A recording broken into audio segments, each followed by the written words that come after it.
Ito ang plate number ng sasakyan na nakasagasa sa tatay mo.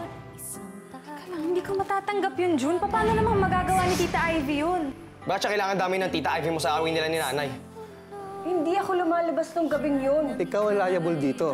Wala kami magagawa, kundi ikaw mismo ang uulihin namin. Lumabas na kasi yung plaka ng sumagasa kay tatay. Eh di maganda. Sigurado matutuwa si Nanay Laura kapag nalaman niya yun. Rachel, yung sasakyan kasi ng sumagasa sa tatay. Kaninong sasakyan ba yun? Sa Tita Ivy mo. Anak, ate ako batay sa asawa mo. Pwede mong bulahin si Atras, pero ako hindi. Layasin ang babae niyan. Ginagawa niya dito. Lalabas ako dito na taas noo. Marangal, dahil hindi ako mamamatay tao. Hindi si Ma'am Ivy ang nakasagasa kay Sito. Si Miss Phoebe ang gumamit ng sasakyan ng mga oras na yun. Nga mismo yung nag-abot na susi sa kanya eh. Diyos na mahabag tungkol po dun sa pamangkin niyo si Miss Phoebe po. Aray, Ma'am. Talagang masasaktan ka kapag hindi mo sinara yung bibig mo. Mamili ka sa amin ng asawa mo. Ako o yung hayop na asawa mo? May patawarin niyo ako, pero kailangan kasi ako ng action ngayon eh. Lumayas ka dito! Handa akong tulungan ka para makulong yung taong pumatay sa asawa mo. Sa wakas mananahimik na rin ang tatay mo. Matatahimik na rin ang kaluluwa ng tatay mo, anak. May warrant of arrest po kami para sa inyo sa kasong reckless imprudence resulting to homicide. Ay, Vitan, may dalaw ka. Sino? Papa ko ba yan? Ako. Kulit mo! Sinabi ko nang hindi ako pumatay kay Sito eh. Ah? Bakit nandito ka kung hindi ikaw ang pumatay sa asawa ko? Buong buhay ka nang mabubulok dito sa loob ng kulungan. Manang Flo, ba't di mo naman sinabi yung totoo? Oo nga. Ano ba nangyari, Manang Flo? Ikaw nga yung nagsabi sa amin na hindi dapat ilihim yung totoo eh. Ano ka ba? Kawawa naman tuloy si Ma'am Ivy. Wala naman siya kasalanan pero siya pa rin yung nakulong. Alam nyo, gusto ko man sabihin yung totoo. Wala akong magawa eh. Ilalabas daw ni Ma'am Cynthia yung lihim ko eh. Makikita nila, may araw din yung mag-inang yan. Tama. Mapaparusahan din yung PB na yan. Ano sabi mo? Ha? Ano sabi mo? Ano sabi mo? Ano? Umamin ka? Ano sinabi mo? Ano sinabi mo? Ano sabi mo? Ano sinabi mo? Umamin ka? Hindi ka amin! Hindi ka amin, ha? Hindi ka amin! Hindi ka ano ako! Hindi ka amin, ha? Miss Phoebe! Ano sinabi mo? Ano sinabi mo? Alam mo, dapat noon pa kayo pinalayas ni Mami eh. Dahil wala din naman kayong gagawin maganda, kundi magchismisan, di ba? Kung hindi kayo napalayas ni Mami, ako magpapalayas sa inyo. Lumayas kayo! Layas! Lumayas kayo! Hindi ka nalayas? Sabi kong layas! Layas! Lumayas kayo! Mga walang iya kayo, lumayas kayo!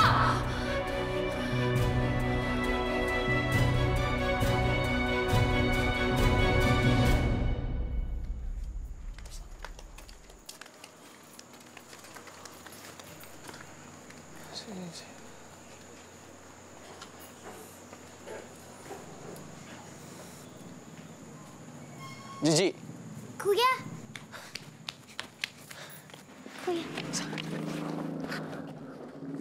Ano sakay dito, ha? Si nanay. Okay naman, Kuya, pero malungkot pa rin ako kasi wala na kayo ni Ate Rachel. Si Nanay, laging umaalis. Inaasikaso yung kaso ni Tatay. Nakulong na kasi yung nakasagasa kay Tatay. Si Tita Ivy? Oo. Si Sir Alfred nga yung tumulong kay Nanay para maituloy yung kaso. Sa wakas, natin sabigyan na hostage sa tatay, no? Oo nga, pero Kuya, huwag mo muna sabihin to kay Ate Rachel, ha? Bakit? Kasi, di ba, kita niya yung nakasagasa kay Tatay. Kaya, pag nalaman niya na nakakulong na yung tita niya, siguradong masasaktan at malulungkot siya. Si Rachel nga pala. Wala namang laman yung loob ng ulo mo kundi yung Rachel na yon. Na hindi mo makuhang maging masaya sa tagumpay ng kaso ng tatay mo. Dahil doon sa babaeng yon, na siya pa rin ang iniisip mo. Siya pa rin ang inaalala mo. Nay. Umalis ka na rito. Pwede ba umalis ka na rito? Gigi, pumasok ka na. Ay, Kuya. Nay, hindi naman ako kasi sa ganun yun eh. Di ba sinabi ko nang umuwi ka na? Aluin mo na yung asawa mong buntes dahil baka mamaya makunan yon. Sigurado ako makukunan yon pag nalaman niya na makukulong na habang buhay yung tiyahin niyang kriminal. Nay. Nay, buksan mo na muna to. Sige na, please, Nay. Hindi na umalis ka na, wala na tayong pag-uusapan. Ay, mag-usap muna tayo kasi. Hindi dinadaan yung lahat sa galit eh. Ano? Si Tita Ivy? Yes, Rich. Napakulong na siya ng mother-in-law mong witch. Dito daw nakadetain sa Rizal. Teka, sandali lang, mag-base lang ako. Samahan mo ko, ah. Rich, gabi na. Bawal lang dalaw doon pag gantong oras. Makikiusap ako sa mga pulis. Hindi naman sanay si Tita Ivy sa mga ganong lugar eh. Kailangan ko siyang makita, kailangan ko malaman kung anong sitwasyon niya ngayon. Rich, bukas sasamahan kita. Huwag lang ngayon, okay? Mama naman si Tita Ivy. Ano pang pag-uusapan natin? Ano, yung ipamumukha mo sa akin? Na mas mahalaga sa akin yung asawa mo? Kaysa sa akin? Ako, na ina mo? Nay naman eh. Hindi naman ganun yun, Nay. Masaya naman ako siyempre sa tagumpay ng kaso ni tatay. Pero huwag niyo naman alisin sa akin na alalahanin yung totoong naramdaman ni Rachel tungkol dito. Wala akong pakialam sa nararamdaman ng asawa mo. Lumayas ka na rito. Umalis ka na. Umalis ka na! Sige na. Ano naman gusto mong gawin ko, ha? Para naman tanggapin mo ko bilang anak mo. Simple lang. Iwan mo yung asawa mo at bumalik ka rito. Pero kung hindi mo pa rin magagawa yun, hinding-hindi na kita mapapatawad. Sobrang tigas ang kalooban mo, Nay, no?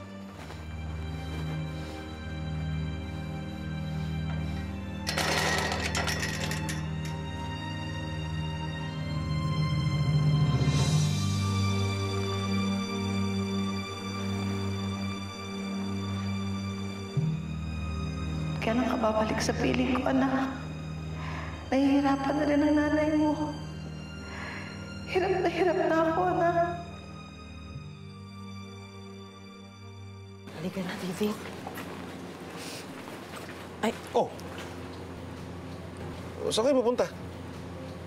Eh, Sir Charlie, alis na ho kami. Pinalayas po kasi kami ni Miss Phoebe eh. Ha? Bakit? Teka lang kakausapin ko muna si Phoebe. Hindi naman pwedeng basta-basta na lang sila magpapaalis ng kasambahay. Naku, sir, wag na po. Wala naman po kami balak pa na magtagal pa dito. Bakit? Ano ba bang problema niyo dito sa bahay? Edith, sabihin mo na kaya kay Sir Charlie yung totoo. Sige na. Total, aalis na rin naman tayo dito eh. Sabihin mo na kayo. Teka. Anong ibig mong sabihin? Meron pa ba akong mga hindi alam na mga pangyayari sa bahay na to? Sige na, sabihin mo na. Si Miss Phoebe po kasi. Oh. Siya po talagang totoong nakasagasa at nakapatay kay Sito at hindi si Ma'am Ivy. Ha? Opo.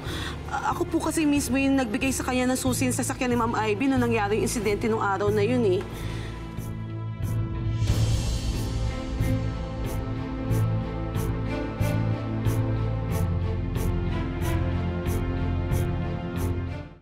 Alis na po kami, sir. Salamat po. Alis na po Salamat. kami. Cynthia! Phoebe! Bakit? Charlie naman! Ba, Charlie? Nagsisisigaw ka dyan? Alam ko na ang totoo. Hindi si Ivy ang may kasalanan. Si Phoebe ang totoong nakapatay kay Sito. Daddy. Bakit kailangan itago niyo sa akin ang totoo? What difference will it make kung alam mo ang totoo? May magagawa ka ba para protektahan ng anak natin? Mabubura mo ba dun sa video footage na yan, yung plate number sa kotse ni Ivy? Hindi ko hahayaang may inosenteng madamay katulad ng kapatid mo! Anong gusto mo mangyari? Sabihin ang totoo.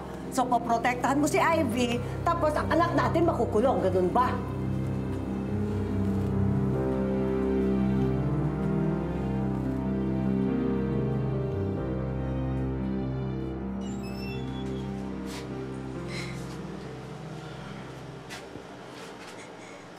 nakakulong na si Tita Ivy.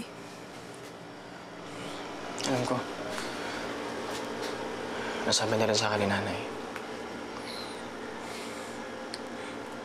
Siguro ang saya-saya na ng nanay mo, no? Finally, nakaganti na siya kay Tita Ivy. At ikaw, sigurado ako ang saya-saya mo din kasi sa tingin mo, nabigyan ng hustisya yung pagkamatay ni Tatay Sito. Kung sino namang may sala, dapat ko namang parusahan eh. Mayaman man mahirap, kamag-anak man natin o hindi.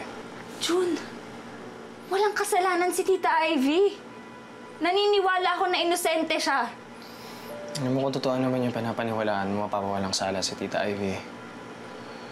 Kasi lalabas at lalabas din naman yung totoo eh. Eh, paano kung hindi lumabas yung katotohanan? Magdudusa na lang siya kahit wala siyang kasalanan, tas kayo lang ng nanay mo yung masaya? Rachel, tama na! Please. Please lang pagpahingi niyo muna yung utak ko sa issue na yan. Kakapagalit niya lang sa akin ni Nanay. Kasi iniisip niya, hindi daw ako masaya. Nalabigyan daw ng hustisya si Tatay. Dahil yung Tita Ivy mo yung nakakulong. Na ayaw kitang masaktan. Tapos ikaw to? Iniisip mo na masaya ako dahil nakakulong yung Tita Ivy mo. Diyos ko naman. Rachel, maawa naman kayo sa akin. Kasi di ko alam kung saan ako lulugar eh. Alam mo, inipit na ipit ako sa inyong dalawa eh. Di ba lang kayo marunong maawa eh.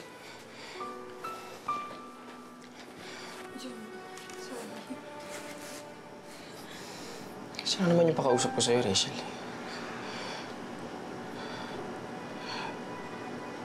Pwede bang maging muna natin itong pag-awayan itong issue na to? Pwede bang maging masaya lang ako kahit saglit? Kahit sa'yo na lang. Kasi sa'yo na lang ako sumasaya ngayon. Sorry.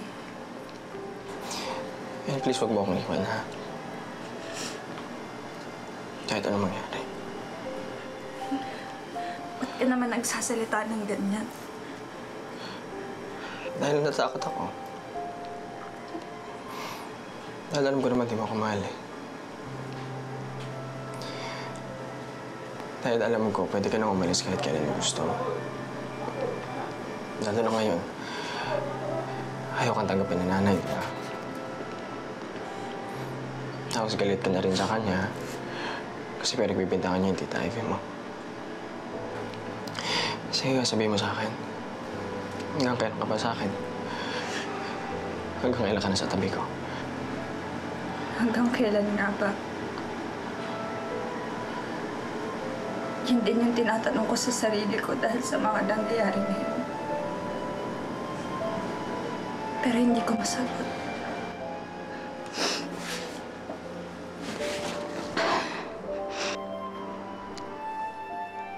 Pero isa lang yung kaya kong i-assure sa'yo, June. Hindi kita basta-basta iiwan. Dahil mahalaga ka na sa akin.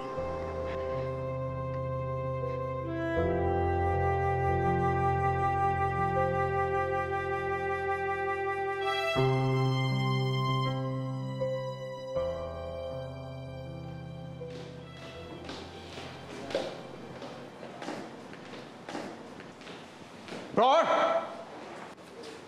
Flor! Sir Erickson po, ano po yun? Bakit walang nakahain na breakfast dito sa table? Ha? Nasaan ang mga katulong? Sir... Nasaan? Sir, umalis po sila kahapon lahat eh.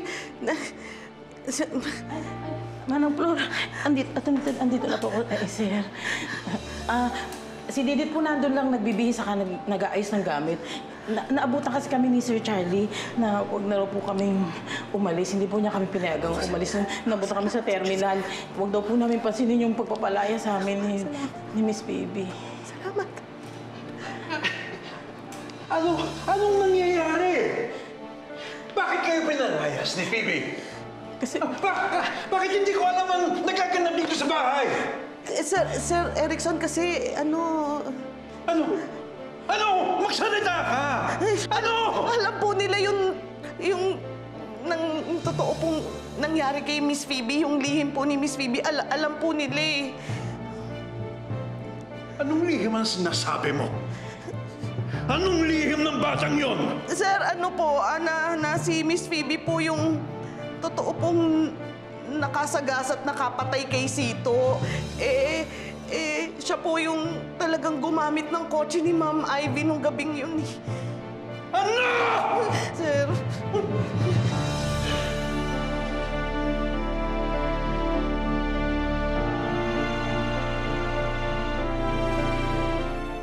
Phoebe! Cynthia! Papa. Phoebe! Papa, wala si Phoebe ngayon. Nasa eskwelahan pa siya. Ano kailangan mo sa kanya? Gaano mo nakatagal pinagtatakpan ang krimen ng anak mo? Papa! Magsalita ka! Alam mo na, Papa. Oo. Alam ko na. Ang kasinungalingan ninyong mag-ina. Hanggang kailan niyo balak na itago ang totoo sa akin, ha? Hanggat hindi nabubulok ang inosenteng si Ivy sa kulungan? Hanggang nagsasaya dito sa labas ng bilangguan ang anak mong kriminal? Watch your words, Papa. Then you should watch your actions as well, Cynthia. Sa tingin mo, papayag ako na basta na lang makukulong si Ivy. Nang gano'n na lang. Sabi ko na nga ba, papaboran mo na naman ang paborito mong anak. Si Ivy na lang ang pinakamabuti para sa'yo. Pero ako, na-appreciate mo ba ang mga ginagawa ko para sa'yo? Dahil wala akong matandaan, nagawa mong mabuti para sa negosyo ko. Palibhasa, wala kang utak. Bamban yung ulo mo! Ganun pala, Papa. Dahil anak ko si Phoebe. Dahil anak siya na pinakawalang kwenta mong anak. Hayaan mo lang siya makulong. Oo. Dahil kriminal ang anak mo! Papa, hindi ako papayag. Hindi ako papayag sa gusto mo mangyari. Mas lalo akong hindi papayag. Basta na lang mapupulok sa kulungan si Ivy. Tita Ivy? Risha, Ivy. Kamusta po kayo? Pinapakain ba nila kayo dito? Hindi po ba kayo minamaltrato ng mga tao? Hindi, mababait na naman sila dito eh. Hindi sila violente katulad nung napapanood natin. Buti naman po kung ganun. Mas nagpapasalamat ako kasi dinalaw mo ako. Kagabi pa nga po yan nangungulit, tita eh. Kaya lang, gabi na, hindi ko na masamahan. Salamat, Cheska, ha? Talagang hindi mo iniwan si Rachel. Lagi ka nasa tabi niya. Ganun po talaga, tita. We're best of friends. Walang iwanan. Kaya ikaw, Tita Ivy, hindi rin kita iiwan. Lagi lang ako nandito sa tabi mo. Because you're not just a tita to me. You're like a mother to me. Minsan nga parang mas mami ko pa kayo kaysa kay mami eh. Huwag po kayong mag-alala. Lalabas din yung katotohanan. Malalaman din nila na hindi talaga kayo yung nakasagasa kay Tatay Sito. Dahil alam ko po at naniniwala ako na hindi talaga kayo yun. Maraming salamat sa tiwala mo, Rachel.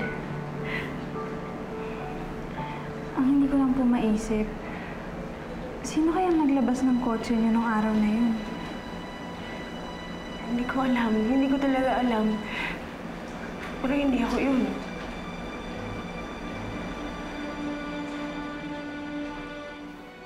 Papa, nagmamakaawa ko sa'yo. Bakit ba ka lang si Phoebe? Apo mo rin siya. Wala akong apong kriminal. Dapat lang siyang mabulok sa kulungan. Ngayon din, tatawagan ko si attorney para palitan niya si Ivy sa kulungan.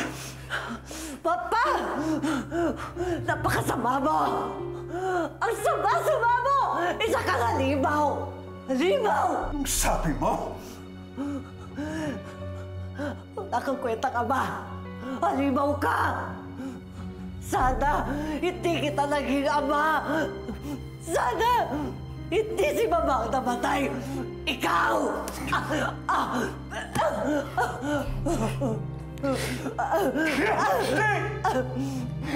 Ayaw ko talagang babae ka! Akala mo natatakot pa ako sa'yo? Naubos na ang takot ko sa'yo! Ngayon, ikaw ang matatakot sa akin!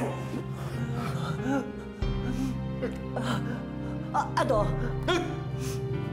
Sumasakit ang dibdib mo? Ha? Atakin ka sa puso? Ha?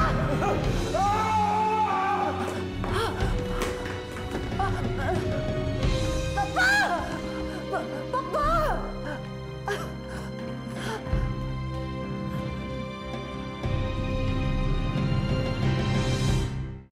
Attorney. On Monday, makakalaya ka na, Ivy. Thank God. Pero huwag tayo maging kampante kasi malakas ang kalaban natin. Attorney, sila Horayan, paano naman magiging malakas yan? Anong magagawa ng mga barya niya para palakasin ang kaso? Hindi siya ang malakas, yung taong tumutulong sa kanya. May tumutulong sa kanya? Yes. At yun ang mabigat na kalaban natin. Dahil isa rin siyang mayamang negosyante, kagaya ko. Sino siya? Alfred Benitez daw ang pangalan niya.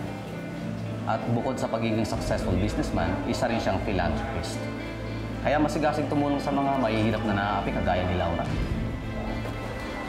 Alfred Benitez. Kung sino man siya, makikilala ko rin yan.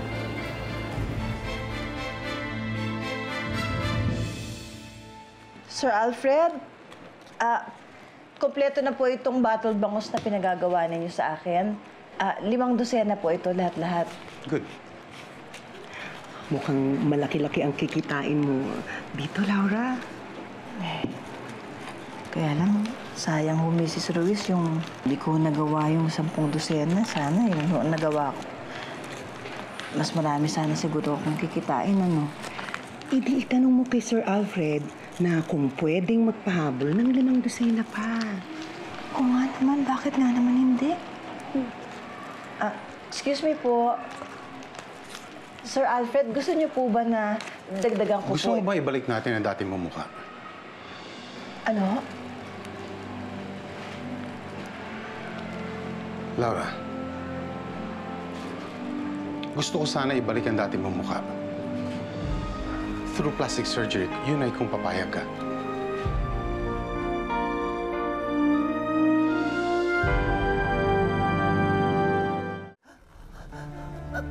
Manang! Ma'am! Bakit po? Sir! Sir! Papa! Sir! Charlie! Sibi! Ano nangyari? Sibi! Tumawag kayo ng ambulansya, bilis! Opo, sir.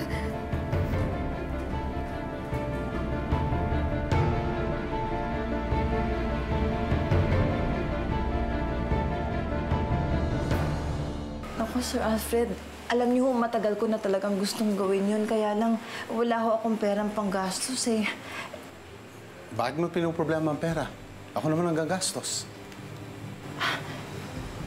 Sir Alfred, seryoso po ba kayo? Mukha ba akong nagbibiro?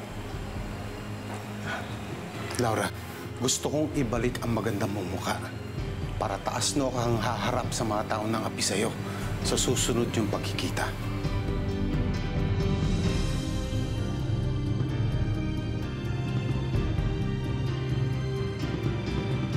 Simula nang iniwan mo kami ng kapatid mo, tinapos mo, hindi mo na tinupad yung pangako na yun na binigay mo sa tatay mo, kung totoo man. Bakit? Ano nangyari? Dahil sa pagkakulong mo, kung sino man yung hayop na gumamit nung sasakyan ko nung gabing yun.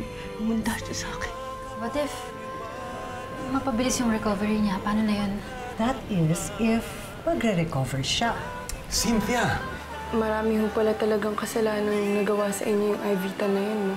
Dapat siguro kung anong ginawa niya sa akin, ganun din ang gawin ko sa kanya. Naniniwala ka bang inosente si Tita Ivy? Ako ba, pinagbibintangan mo ako na ako yung gumamit ng kotse ni Tita Ivy that night at nakapatay sa tatay ni June? Unless ikaw talaga yung gumamit ng kotse niya that night. Diba, kakasabi ko lang, diba, na hindi nga ako naintindihan mo yon? What's wrong with you? Bakit ganyan ka mag-react?